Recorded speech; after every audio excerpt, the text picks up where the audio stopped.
Isa rin ba ang ginataang munggo na kini-crave yung mga mare tuwing tag-ulan? Tara, luto tayo!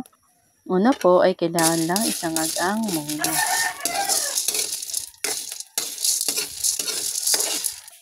Pagkalamig ng munggo ay dudurugin lang po natin yan. Yan nga po ay naibalik ko sa kawali at nagtatalasikan nga. Kung meron po kayong pandurog dyan na yung may lagayan, ay pwede pong gano'n.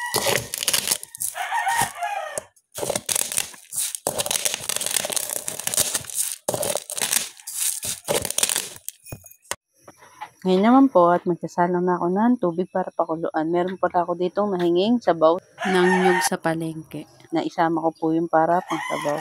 At nailagay ko na nga po yung hinugasan kong malagkit. Bali, nilagyan ko rin po yan nung hindi malagkit na bigas. Dahil nga po nag-uumpisa na kumulo yung aking niluluto, ay nilagay ko na rin yung dinurog na munggo.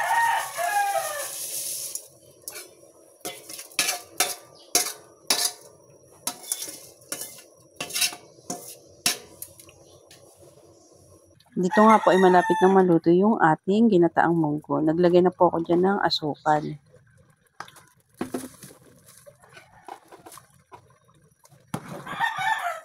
Nagdagdag pa ako ng asukal. Pwede pa po kayo magdagdag kung kulang pa po sa tamis.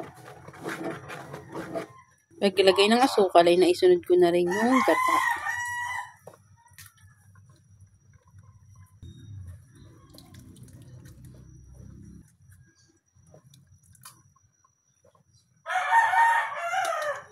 Pagkahalo nga ay pakukuluan ko pong muli para maluto na ang ginataang munggo.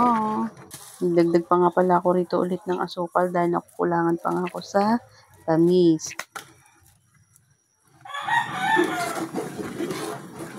Ayan nga't luto na ang ating ginataang munggo.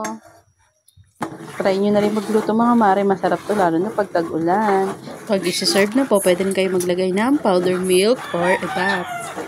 O siya, hanggang dito na aking video mga mare. Follow for more. Bye!